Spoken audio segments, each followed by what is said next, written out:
ชนะมุมเสีย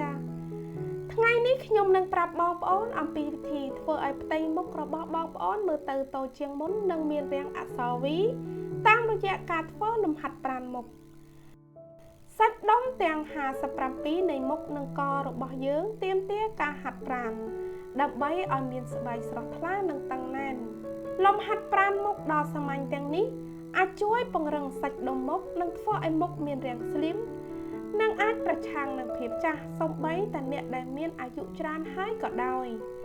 ខ្ញុំនឹងបង្ហាញបងប្អូននៅវិធីធ្វើលំហាត់ប្រាណមុខចំនួន5ដែលអាចជួយឲ្យមុខកាន់តែតូចនិងមានរាងអក្សរ V វិធីទី1ដាក់ដៃទាំងពីរលើសៀតផ្កាទាំងសងខាងដោយព្យាយាមលើកវាឡើងបន្ទាប់មកធ្វើមាត់ឲ្យដូចរាងអក្សរ O ហើយមើលទៅលើដោយមិនជ្រួញថ្ងាសរក្សាចលនានេះដដែលហើយរាប់ឲ្យបាន5បន្ទាប់មកសម្រាកអនុវត្តវិធីនេះឲ្យបាន5ដង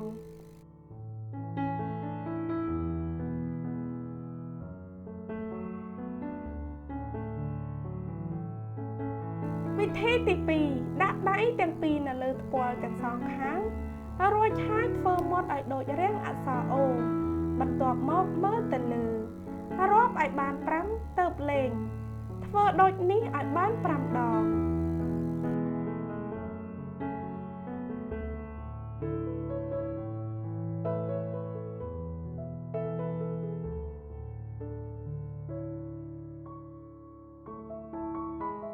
វិធីទី3ធ្វើមាត់ឲ្យដូចរាងអក្សរ O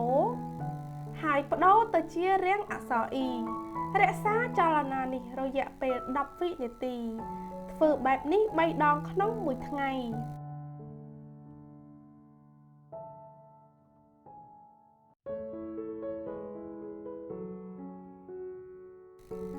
វិធីទី4ដាក់ដៃទាំងសងខាងរបស់បងប្អូននៅក្រោមត្រចៀកដោយលើកវាឡើងបន្ទាប់មកបូនមាត់ទៅស្ដាំហើយទៅឆ្វេងអនុវត្តវិធីនេះយ៉ាងហោចណាស់ឲ្យបាន10ដងធ្វើបែបនេះ3ដងក្នុងមួយថ្ងៃ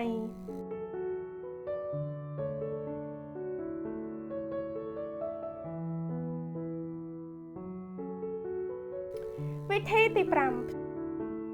ព្យាយាមរុញចង្កាទៅមុខ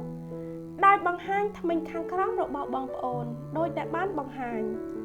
អនុវត្តវិធីនេះចំនួន10ដងបងប្អូនអាចអនុវត្តលំហាត់ប្រាណមុខនេះបានគ្រប់ពេលគ្រប់ទីកន្លែងដែលបងប្អូនចង់ធ្វើខ្ញុំជឿជាក់ថាបងប្អូននឹងឃើញភាពប្រសើរឡើងដោយធ្វើវាឲ្យបានទៀងទាត់និងត្រឹមត្រូវដោយដែលបងប្អូនបានឃើញមុខរបស់ខ្ញុំមើលទៅតូចនិងក្មេងជាងមុនដោយមិនចាំបាច់វះកាត់នោះទេសូមឲ្យវីដេអូនេះមានអត្ថប្រយោជន៍សម្រាប់បងប្អូនសូមចុចលើទាំងវីដេអូខាងលើដើម្បីមើលរូបមន្តនិងគន្លឹះបន្ថែមទៀតសូមអរគុណសម្រាប់ការទស្សនាខ្ញុំនឹងជួបបងប្អូននៅវីដេអូបន្ទាប់ទៀត